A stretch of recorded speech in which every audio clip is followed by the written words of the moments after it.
د خوږې مینې لنډې کیسې ډیرو قدرمنو اوریدونکو سلامونه نیکې هیلې او احترامات مې ومنئ.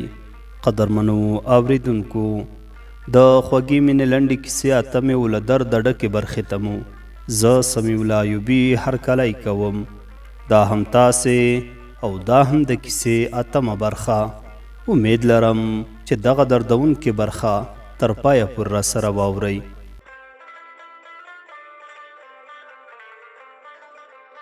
ما احمد ته وویل چې دې کیسې خو زه خوار و زار کړم، دومره وخت هم نه دی تیر شوی، په دومره ډیرو کیسو خبر شوم او ډیر یې وځورولم. ته به یې څومره ځورولی؟ خیر له زرغونې نه به ګیله نه کوو، له خپل قسمت نه به ګیله کوو. احمد راته وویل ولې څه پیښه شوې ده؟ ما خو پرې خبر کا. ما ورته وویل که مې کیسه درته وکړه نو زړه او غوږونه به دومره طاقت ونه لري چې ویې وړي او ویې زغمي. احمد راته وویل زه خو لا پخوا نه خوارزار یم، ښه ده چې نور هم خوارزار شم. ما ورته ویل خدای دې مه خوارزار کوه، کیسه داسې ده. نو له سره تر پایه مې ورته ټوله کیسه وکړه چې زه او ته لا شکایت هم ځینې کوو چې ولې زموږ سره داسې وکړل. کله چې مې احمد ته دا کیسه کوله نو ډېر خفه شو، ډېره خوا بده شوه. راته ویې ویل زه پخوا هم په دې پوهېدمه چې زرغونه به له کوم بل چا سره هم مینه کوي، خو ځان ته مې خپله د لاسایي او ډاډ ورکوه چې داسې کله کیدای شي. زه هم زیاته مینه ورسره لرم او زرغونه هم زیاته مینه راسره کوي او زما شک اوس رښتیا شو. زه لا همغه وخت ورباندې شکمن وم چې ما ته خپله زرغونې ویل چې زه له تا سره ډیره مینه کوم، خو وروسته یې زما مینه هیره کړه او خپل د خاله زوی انتخاب کړ او اوس یې خپل د خاله زوی هم هیر کړی دی او له بل چا سره مینه کوي. نه پوهېږم د دې څخه یم هدف څه دی. دا د شک مې په یقین بدل شو. ما خو په رښتیا مینه ورسره کوله.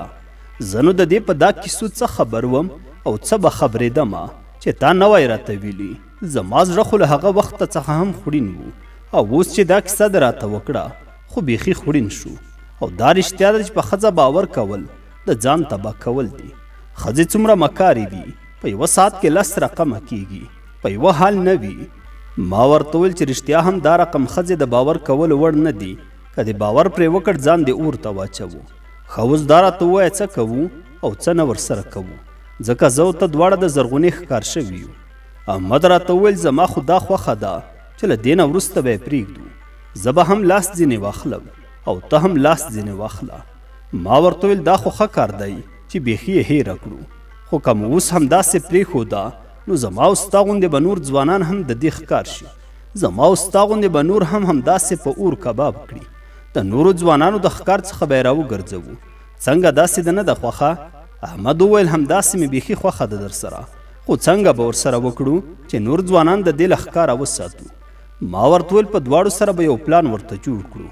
احمد راته ویل سمه ده، نن شپه ته هم یو پلان جوړ کړه او زه به هم جوړ کړم. که د هر چا پلان کامیابه وو نو هغه پلان به تطبیق کړو. ما هم له احمد سره همدا خبره خوښه کړه او ځینې راغلم کور ته. په کور کې ناستم خو فکر مې له زرغونې سره و چې که دې پرېښوده هم به د طاقت نه کیږي او که داسې ورسره ونه کړي نور ځوانان به زما او د احمد غوندې خطا بسي او د هغوی ژوند به ورتباه او برباد کړي، ځکه دا خو د هر چا له ژوند سره لوبې کوي. ژوند یوه لوبه ورته ښکاري، دا یو هسې کار ورته معلومیږي. بیا مې تېر شوي یادونه را په زړه شول چې ما به دا ویل چې خدایه ته ماته زرغونه را نصیب کړه. بې زرغونې ژوند کول راته ډېر سخت او ستونزمن دي. خدایه زه نور هېڅ له تا څخه نه غواړم، مال او دولت نه غواړم، فقط چې زرغونه مې په نصیب شي. هغه مې مال دولت او هر څه ده. بیا به یې دا دوکه را په یاد شوه چې خدایه څنګه زما نه شوه. یو زړه له مینې او محبت او ارمانونو څخه ډک وي او بل زړه له چالاکي، مکارۍ او فساده. کاشکې خدایه زرغونې هم لکه ما چې دومره له حده زیاته مینه ورسره درلوده او کوله مې، دې هم په پاک زړه را سره مینه او محبت کولی. څومره خوند به یې کړی وای. ما خو زرغونه ستا څخه خدایه پر دې دنیا څه، په هغه دنیا هم خپله همسفره غوښته. خدایه بېشکه ستا او د انسان اراده سره یوه نه وي، بېشکه ته تر مور او پلار زیات مهربان یې. بس ما نو دغه آهونه او فریادونه کول خو هیڅ څه په درد نه راته خوړل. او دا هم رښتیا دی چې د چا عمل نه بلکې د هغه زړه ته کتل پکار دي. نو له ځان سره مې خپل پلان جوړ کړ چې کله احمد هم خپل پلان راته ووایي نو بیا زه هم خپل پلان ورسره شریکوم. خیر دغه شپه مې تر سهاره هیڅ خوب ونه کړ. سهار شو د احمد دکان ته ورغلم. ستړي مشي وروسته راته وویل چې ما خو پلان په داسې رقم سره جوړ کړی دی چې ماښام یې کور ته د ملګرو سره ورځم او په زور یې له کوره راباسم، خپل کور ته یې راولم او ورته وایم چې ولې بې وفا، زه خو ستا په امید تر اوسه پورې ناست یم. ته مې تل ازاروې او زما توانایي قدرت او عزت ته وي. تا ما ته په خپله وویل چې واده به اوس نه کوو، یو څه وخت وروسته به یې وکړو. واده کول خو اسانه دي، هر وخت کیږي. او په هغه سربیره د نور ملګري هم پیدا کړل. ما به تا ته دومره مینه درکړې وه چې هیڅ چا هم نشوی درکولی. ما ستا په خاطر څومره تکلیفونه وګالل، خوارۍ مې وزغملې، څومره مصرفونه مې در باندې وکړل او ته له نورو سره هم جوړه شوې. زما په مینه کې د څه شي کمی و؟ دا دی اوس مې په زور راوستلې او په زور واده در سره کوم. که ستا خوښه وي او که نه، که ستا رضا وي او که نه. یو څه وخت به راسره وي، وروسته به یې طلاق کړم. څومره خواري چې دې پر ما تېرې کړي دي هغومره خواري به زه ورباندې راولم، تر څو نور هم عبرت ځینې واخلي.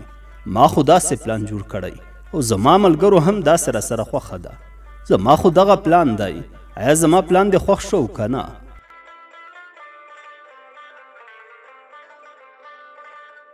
ما ورته وویل نه، ستا پلان مې نه شو خوښ احمد او وروره، داسې به نه ورسره کوو. داسې به وکړو چې نن ماښام به زه او ته دواړه ورشو د زرغونې دوی کور ته، چې ټول سره یو ځای شو. نو به دا خبره د زرغونې له پلار سره یاده کړو چې دا دی موږ دواړه راغلي یو، په موږ دواړو کې اوس چاته زرغونه ورکوي. زه او ته خو یې نه کوو، خو دوی ته به داسې ووایو چې دوی څه وایي. د دوی دروغ به ځان ته معلوم کړو، ځکه د دروغو مزل لنډ وي او د دوی په مقصد به پوه شو چې اصلي مقصد یې څه شی دی. او بل دا چې په زور هیڅ نه کیږي، که وشي هم خوند نه کوي. خلک به بد وایي او له پیغوره به خلاص نشي. په نرمۍ، په خوشحالۍ، په خندا به ورته ووایو چې کوم یو ته ورکوي او کوم یو د له موږ دواړو څخه خوښ دی.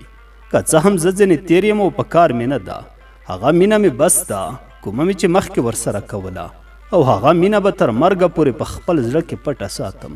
مګر وروسته له دې نه مخامخ ورسره مینه نه کوم. نو دغه کار به ورسره وکړو. دا به هم ورته ووایو چې موږ ستاسو په هر څه خبر شوي یو، خو دا خبره هغه وخت ورته کوو چې دوی مو له خپل ټول کارونو څخه خبر کړي. کله چې خبر شو نو ورته وبه وایو چې پس له دې نه به بیا داسې کار له هیڅ چا سره نه کوي. نو دغه بیا زما پلان دی. ته څه پکې وایې؟ ستا خوښه ده او که نه؟ ما چې احمد ته دا خبره وکړه نو احمد شاباسای را کړ چې ستا پلان سم دی. ماښام به دواړه ورشو. که الله را سره مل وو، خو ته به د ماښام ډوډۍ زما سره خورې. وروسته تر ډوډۍ به ورشو. ما هم نور څه ونه ویل، ورسره لاړم. ډوډۍ مې د احمد سره وخوړله او وروسته دواړه روان شول د زرغونې دوی د کور پر خوا. کور ته چې ور ورسېدو نو دروازه بنده وه. احمد ور وټکوله. دروازه نظرجان اکا خلاصه کړه. نظرجان اکا چې احمد ولیدو نو ورته ویې ویل ته و دا ځای؟ زه پوه شوم چې نظرجان اکا ورخطا شو. نو زه ور مخته شوم او ستړي مشي مې ورسره وکړه. وروسته موږ درې وړه لاړلو دننه کور ته او په کوټه کې کېناستو. د زرغونې مور هم راغله او زرغونه هم راغله. له موږ دواړو سره یې ستړي مشي وکړه. زرغونې زما سره خاص ستړي مشي وکړه، خو د احمد سره یې په مات زړه ستړي مشي وکړه. او نظرجان اکا زرغونې ته وویل چې دوی ته ډوډۍ تیاره کړه. ما ورته وویل چې ډوډۍ مو خوړلې ده او چای مو نه دی څښلی، چای دې راته راوړي. زرغونه هم لاړه په چایو پسې. ما او احمد ته یې چای راوړ. د زرغونې د لاس چای ډېر خوند کاوه. نظرجان اکا احمد ته وویل دا ډېر وخت تېر شو، هېڅ درک دې نه و، زموږ څخه خفه شوی وې؟ احمد ورته وویل زه هېڅکله هم له هېڅ چا نه یم خفه شوی او نه خفه کېږم. تاسې خفه شوي وئ، زه خو د ورځې په دوکاندارۍ اخته یم او د شپې له خوا څخه ډېر ستړی ستومانه یم کور ته لاړ شم او ویده کېږم. احمد نور هم غوښتل چې یو څه ورته ووایي. نو مې احمد ته سترګه ووهله چې کار مه پرې لره. کور یې ودان، نور یې څه ورته ونه ویل. صرف دومره یې ورته وویل چې د کور له خوا راباندې بندیزونه وو، نو په همدې خاطر زه نه راتلمه. نظرجان اکا ورته وویل هو موږ خوارانو ته نو کله څوک وخت پیدا کولی شي چې پوښتنه مو وکړي. دوی دغه پوښتنې او ګیلې سره کولې. ما احمد ته وویل دا ګیلې اوس پرېږده، راځه اوس اصلي موضوع ته. په ګیلو اوس څه نه جوړېږي. احمد وویل سمه ده. ما هم زرغونې ته وویل زرغونې تا ولې له موږ سره دوکه وکړه؟ ټول حقیقت راته ووایه. زرغونې راته وویل سمه ده، که غواړې چې زما په حقیقت باندې پوه شئ نو ما ته غوږ ونیسئ. او کیسه یې داسې پیل کړه. پلار مې هېڅ کار نشي کولی او مور مې هم سپین سرې ده. د خوارۍ کولو د مزدورۍ کولو نه ده، نه مې د پلار جایداد شته او نه مې هم د مور کوم جایداد او شتمني شته. نه ورونه لرم، نه داسې خپلوان لرم چې هغه زموږ سره مرسته او همکاري وکړي، او مجبوره یم چې له تا سره، د احمد سره او د نورو سره په دغه رقم انډیوالي وکړم او د کور ضرورت له همدې لارې پوره کړم. ما تاسو ته نشوی ویلی چې زه له همدې خاطره ستاسو سره او هم له نورو سره مینه کوم. تېره شپه چې ته راغلی وې رښتیا هم زه د همسایه په کور کې نه وم، د یو بل سړي سره تللی وم او تر سهاره ورسره وم. سهار چې له هغه ځایه راغلم مور او پلار مې راته وویل چې دی راغلی و او موږ داسې ورته وویل. زه خوشحاله شوم چې ته بیرته تللی وي. زه نو خبره نه وم چې ته به د همسایه کره ورځې او زما پوښتنه به له دوی څخه کوي. بیا یې احمد ته وویل یوه شپه ته هم نه خبره زموږ کور ته راغلی، موږ په تا نه و خبر چې ته به راځې. هغه ځوان چې اسد نومېده هغه زما د خاله زوی نه و. موږ ټولو دروغ درته وویل. هغه هم زما ستاسو په شان عاشق و او نور عاشقان هم لرم. تا غوښتل چې زما سره واده وکړي او هغه هم ډیر زر، ځکه ته ډیر جدي وې. نو موږ ټولو دغه پلان جوړ کړ چې اسد به زه خپل د خاله زوی کړم او تا ته به ووایو چې زموږ د ټولو اسد خوښ دی او زموږ خپل د خاله زوی هم دی او ما به د خاله زوی ته ورکوي او ستا زړه مو په دغه رقم سره مات کړ تر څو زما څخه د زړه صبر شي او ما پرېږدي. او هماغسې وهم شول. موږ چې څه غوښتل هغه وشول.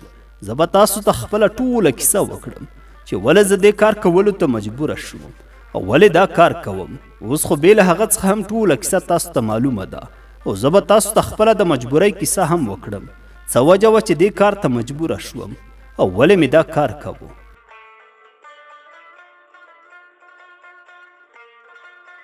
موږ ډېر بېوسه شوي وو. یوې خوا ته مو مخ نه اړېده. حیران وو چې څه وکړو. یوه ورځ مې پلار د کلیوالو ته وویل چې زه ډېر مجبور او بېوسه شوی یم، که زما سره څه کومک او همکاري وکړئ، ځکه زه اوس د کار کولو توان نه لرم او نه کار کولی شم. له خیر غوښتلو څخه مې وژغورئ. نه ځمکه لرم، نه جایداد لرم، نه مې خپلوان شته چې له هغوی څخه مرسته وغواړم.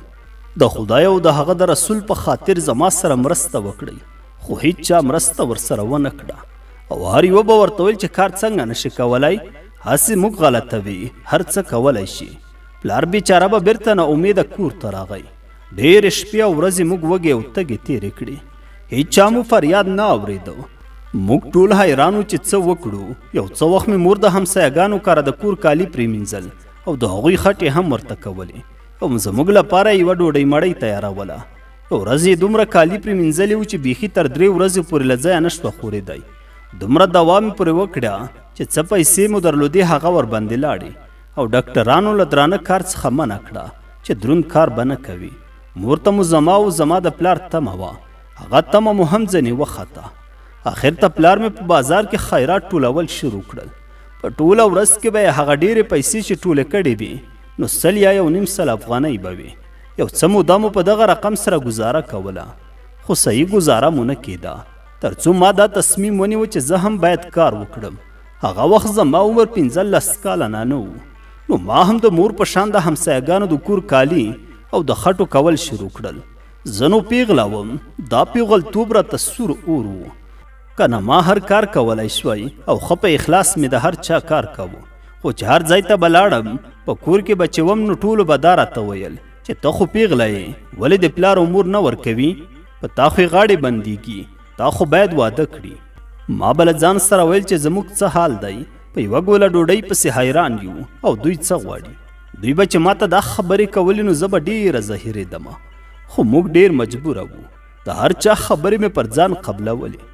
که به هر څومره ترخې خبرې راته کولې ما به هیڅ هم نه ورته ویل چې تاسو نو زما له حاله څه خبر یاست. خو د دوی خبرې مې پر ځان وړلې. ما به ویل چې دوی راڅخه خفه نه شي. یوه ورځ د پخوا په شان د همسایهګانو کور ته ورغلم. دروازه مې چې ورخلاصه کړه ګورم چې په دروازه کې د هغه کور سړی ولاړ دی. ما ته یې ویل څومره وځنډېدې، زه د څه وخت راهیسې درته منتظر وم. زه ډېره وډاره شوم او ورته مې ویل چې له مخې مې لرې شه.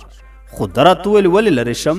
زه خو مرسته او همکاري در سره کوم، له دې هره ورځ کالیو پرېمینځلو څخه دې خلاصوم. ما دا ګمان وکړ لکه چې رښتیا هم مرسته را سره کوي، زکات یا خیرات را کوي. نو ما ته ویل چې راځه په ما پسې. زه هم ورپسې شومه د کور ویښ کوټې ته بوتلم چې هلته هیڅوک نه وو. جیب ته لاس کړ 10,000 افغانۍ راویستلې او راته ویې ویل چې دومره زیاتې پیسې همیشه درکوم خو چې زما خبره ومنې. ما ورته ویل څه رقم خبره ده؟ زما د عزت د غوښتلو طلب یې راڅخه وکړ. کله چې دا راته وویل نو پر سترګو توره شپه شوه او ومې ژړل چې ولې داسې راسره کوې؟ ته نه شرمېږې چې ما ته د دغه کار وایې؟ له خپلې ښځې او ماشومانو څخه دې وشرمېږه. 4 زامن او 2 لوریانې یې درلودې. که هغه خبر شو نو بیا څه کوې؟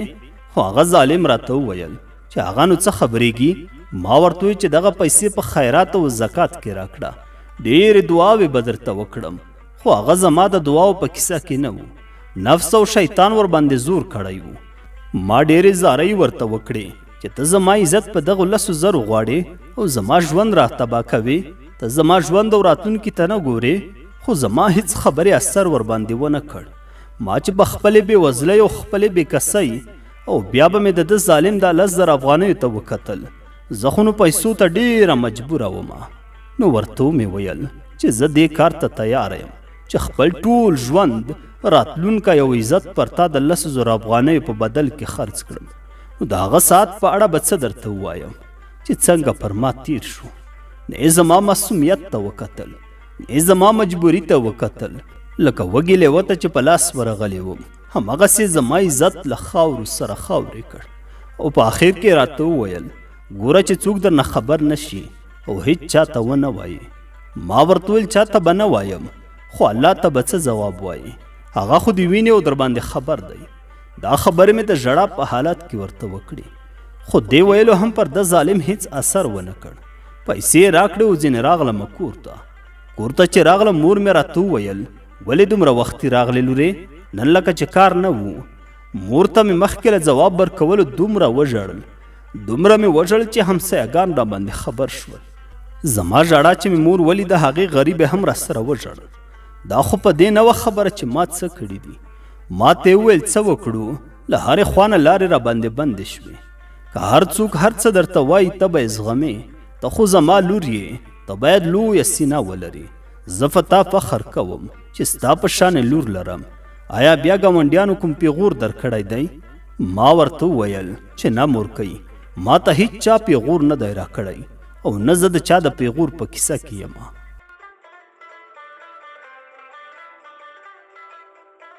د خوږې مینې لنډې کیسې ډېرو قدرمنو اوریدونکو دا وه د کیسې 8مه برخه. امید لرم چې د خوښې وړ به مو ګرځېدلې وي. تر بلې برخې پورې مو په لوی څښتن تعالی سپارم. ښاد و آباد اوسئ.